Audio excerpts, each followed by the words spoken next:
안녕하십니까. 단도직입적으로 북폭 가능합니까?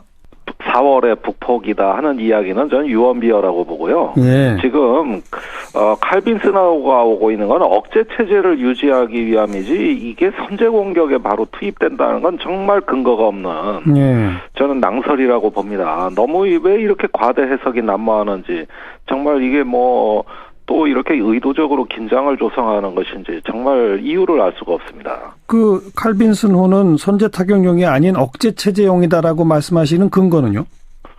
94년하고 2002년 두 번의 이제 북핵에 대한 선제 공격을 검토한 적이 있습니다. 예.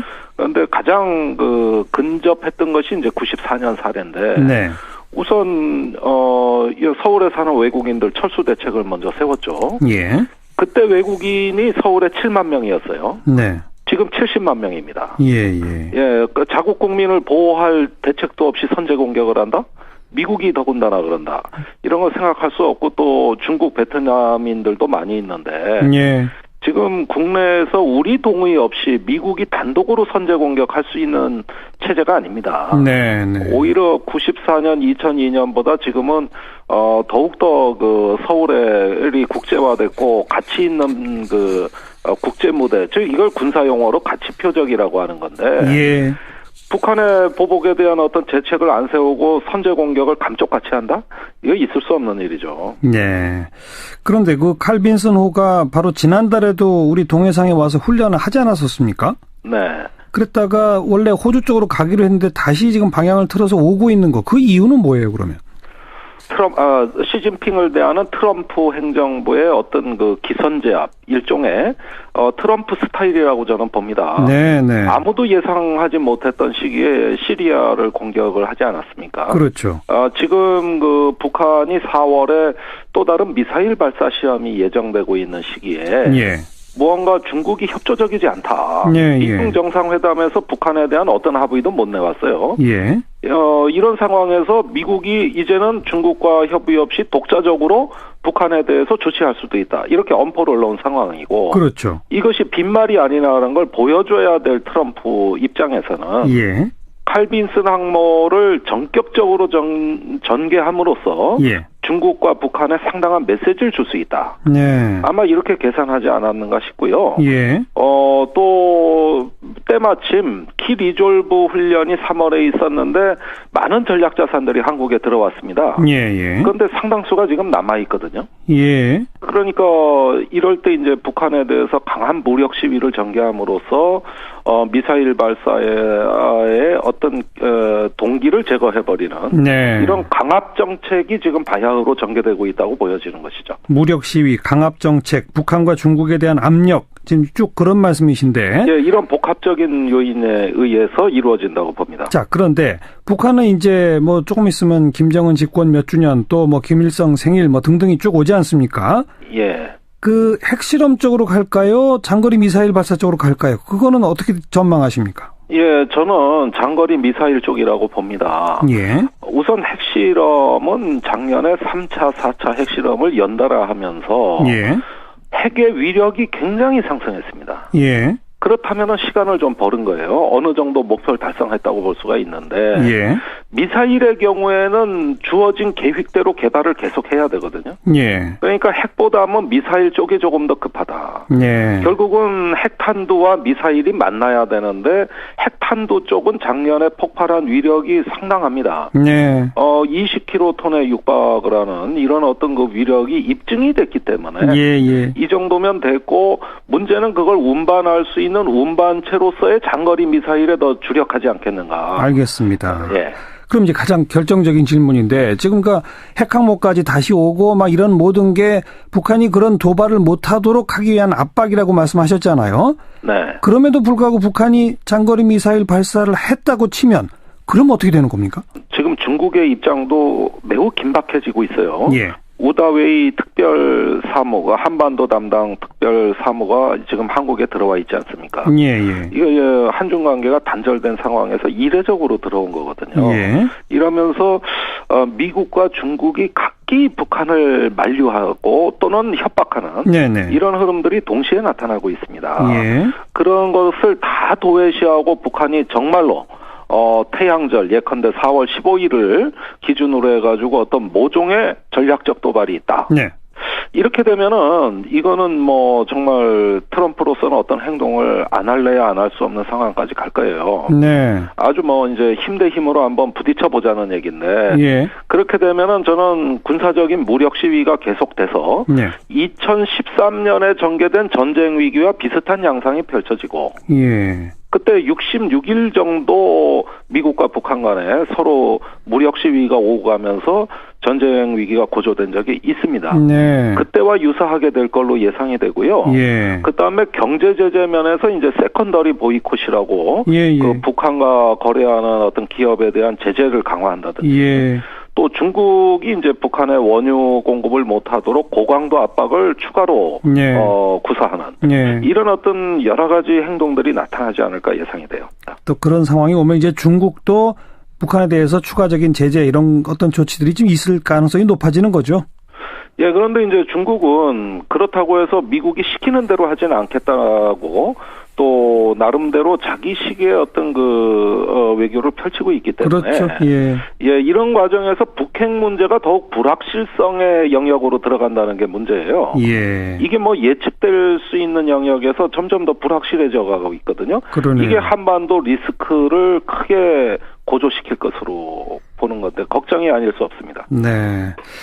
계속 긴장은 고조돼 갈 수밖에 없는 상황. 그러나 직접적 북폭 이런 건 유언비어 좀 선을 그어주신 거네요. 예, 아직은 가능성이 희박하다고 봅니다. 네, 여기까지 고맙습니다. 네, 고맙습니다. 정의당의 김종대 의원이었습니다.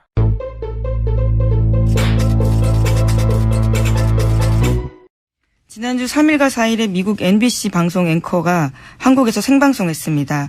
그런 다음 날 친박 집회 사회자가 대표로 있는 인터넷 신문에 가짜뉴스가 나는데요. 주한미군이 오늘 밤 전투 준비가 돼 있다란 작전명으로 전투 태세에 돌입했다. 이런 뉴스를 내세웠습니다. 하지만 그것은 주한미군의 오래된 구호고요. 작전명이 아닙니다. 이런 식의 가짜뉴스를 퍼뜨리고 있는 겁니다. 보수 집결을 원하는 거겠죠. 이런 가짜뉴스의 목적이 있으니까 가짜뉴스를 만들지 않겠습니까? 네. 지금 보수 후보들 지지율이 너무 낮고 하다 보니까 보수 집결을 유도하는 전통적인 방식 아니겠습니까? 선거 있으면은, 북풍을 바라는 듯한 뉴스들이 나오고. 여하간 이런 뉴스가 나왔을 뿐만 아니라 실제, 미군의 그 항공모함이, 오고 하는 바람에 뉴스가 안보 위기 상황 아니냐고 하는 관련 뉴스가 많이 나오긴 했죠. 네, 또 네. 트럼프 대통령이 자신의 트위터에서 계속 관련된 뉴스를 언급하고 있긴 합니다. 네, 그러자 이제 각 정당의 후보들이 신속하게 반응을 했어요. 네, 범보수 후보들이 특히 안보 이슈를 꼭 붙들고 나섰는데요. 판문점과 임진각을 방문한 홍준표 자유한국당 후보는 좌파가 안보 위기 초래했다라면서 목소리를 높인 겁니다. 좌파가 트럼프 대통령을 뽑은 건 아니지 않습니까? 우리나라 좌파가. 네. 그런데 어쨌든 안보 위기를 초래했다. 가장 먼저 판문점과 임진각을 달려갔어요. 보수 후보다운 신속한 행보였다고 봅니다, 저는. 네. 또 유승민 바른정당 후보도 사드 배치를 두고 진보 진영 후보들이 말 바꿨다 이렇게 비판하고 있습니다. 문재인 후보 같은 경우에는 긴급안보 비상회의 제안했는데요. 5+5로 당대표와 대선 주자가 같이 만나서 이야기하자 이런 제안을 긴급하게 했습니다. 네, 받아들일 리가 없죠, 다른 후보들이. 근데 심상정 정의당 후보는 환영했습니다. 그렇지만 이 비상회의 가지는 않았고요. 네. 이 말 바꾸기를 한다는 지적은 맞아요, 사실. 사드에 대한 입장 변경을 안철수 후보가 먼저 했고 보수표가 필요한 상황에서 그리고 문재인 후보도 여기에 대해서 입장 변경이 있는 것처럼 얘기했단 말이죠. 말 바꾸기는 한 건 맞고요. 이런 상황에 대해서 사실은 사드에 대한 입장을 변경할 때 변명을 하려면 되게 구차해요. 뭐라고 말하든 간에 안철수 후보든 문재인 후보든 어느 정도 입장 변경, 그러니까 안철수 후보는 이제 찬성 쪽으로 완전히 바뀐 거고, 문재인 후보도 북한이 계속 저렇게 나온다면 배치할 수밖에 없지 않냐고 입장을 좀 바꾼 거란 말이죠. 뭐라고 말해도 구차한 상황이 될 수 있는데 저는 이런 이제 부풍 시나리오가 보수를 도와주는 게 아니라 이건 야권 후보들이 사드 배치에 대해서 입장을 변경할 때 덜 구차하게 만들어주는 효과를 내요. 생각해보면 이 상황이 저렇게 되니까 어쩔 수 없는 거 아니냐라고 하는 야권 후보들의 변명이 덜 구차하게 들리는 효과를 거꾸로 만들어주고 있다. 이해가 안 갑니다. 왜 이런 바보 같은 시나리오를 만들어서 보수 쪽에서 집권할 생각이 아예 없는 건지. 이거 예전의 방식이거든요. 막 안보 위기론 퍼뜨리고 하는 게.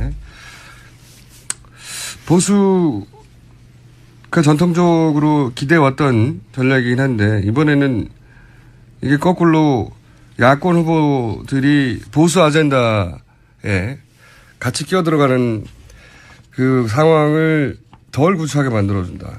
전 나쁜 전략이라고 봅니다. 대단히 이번에. 누구에게 나쁜 전략? 보수 후보 쪽에 나쁜 전략인 거죠. 전통적으로 이런 게 유리했는데 이번에는 안 유리하다는 겁니다.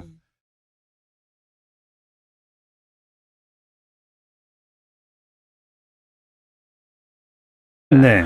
우선 서울에 사는 외국인들 철수 대책을 먼저 세웠죠. 예. 그때 외국인이 서울에 7만 명이었어요. 네. 지금 70만 명입니다. 예. 그 자국 국민을 보호할 대책도 없이 선제 공격을 한다? 미국이 더군다나 그런다. 이런 거 생각할 수 없고 또 중국 베트남인들도 많이 있는데 예.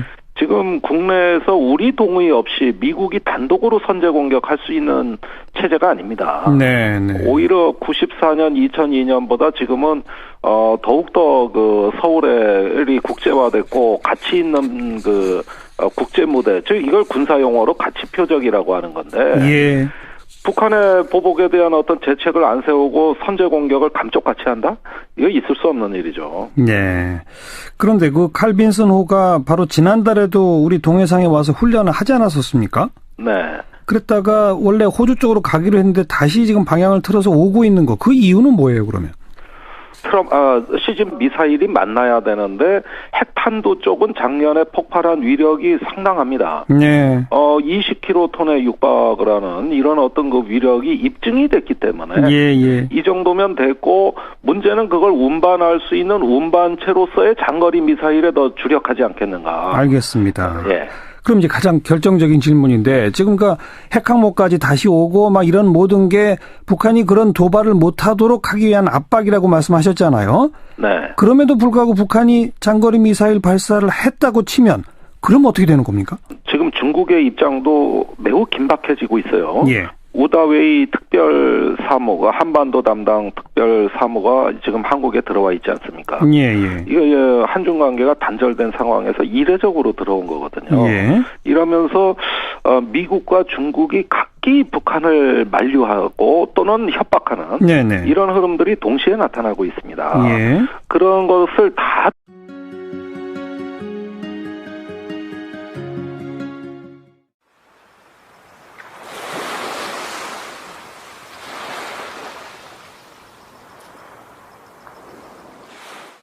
안녕하십니까. 단도직입적으로 북폭 가능합니까? 4월에 북폭이다 하는 이야기는 저는 유언비어라고 보고요. 예. 지금 칼빈슨호가 오고 있는 건 억제 체제를 유지하기 위함이지 이게 선제 공격에 바로 투입된다는 건 정말 근거가 없는 저는 낭설이라고 봅니다. 너무 왜 이렇게 과대 해석이 난무하는지 정말 이게 또 이렇게 의도적으로 긴장을 조성하는 것인지 정말 이유를 알 수가 없습니다. 그 칼빈슨호는 선제 타격용이 아닌 억제 체제용이다라고 말씀하시는 근거는요? 94년하고 2002년 두 번의 이제 북핵에 대한 선제 공격을 검토한 적이 있습니다. 예. 그런데 가장 근접했던 것이 이제 94년 사례인데 이럴 때 이제 북한에 대해서 강한 무력 시위를 전개함으로써 미사일 발사의 어떤 동기를 제거해버리는 이런 강압 정책이 지금 바야흐로 전개되고 있다고 보여지는 것이죠. 무력 시위, 강압 정책, 북한과 중국에 대한 압력 지금 쭉 그런 말씀이신데. 예, 이런 복합적인 요인에 의해서 이루어진다고 봅니다. 자, 그런데 북한은 이제 조금 있으면 김정은 집권 몇 주년 또 김일성 생일 등등이 쭉 오지 않습니까? 예. 그 핵실험 쪽으로 갈까요? 장거리 미사일 발사 쪽으로 갈까요? 그거는 어떻게 전망하십니까? 예, 저는 장거리 미사일 쪽이라고 봅니다. 예. 우선 핵실험은 작년에 3차, 4차 핵실험을 연달아 하면서 예. 핵의 위력이 굉장히 상승했습니다. 예. 그렇다면 시간을 좀 벌은 거예요. 어느 정도 목표를 달성했다고 볼 수가 있는데 예.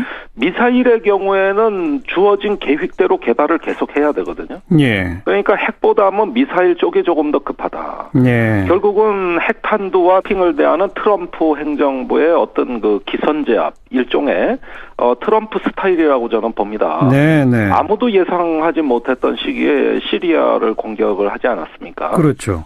지금 그 북한이 4월에 또 다른 미사일 발사 시험이 예정되고 있는 시기에 예. 무언가 중국이 협조적이지 않다. 예, 미중 정상회담에서 북한에 대한 어떤 합의도 못 내왔어요. 예. 이런 상황에서 미국이 이제는 중국과 협의 없이 독자적으로 북한에 대해서 조치할 수도 있다. 이렇게 엄포를 올라온 상황이고. 그렇죠. 이것이 빈말이 아니라는 걸 보여줘야 될 트럼프 입장에서는 예. 칼빈슨 항모를 전격적으로 전개함으로써 예. 중국과 북한에 상당한 메시지를 줄 수 있다. 네. 아마 이렇게 계산하지 않았는가 싶고요. 예. 또 때마침 키 리졸브 훈련이 3월에 있었는데 많은 전략 자산들이 한국에 들어왔습니다. 예. 그런데 상당수가 지금 남아 있거든요. 예. 그러니까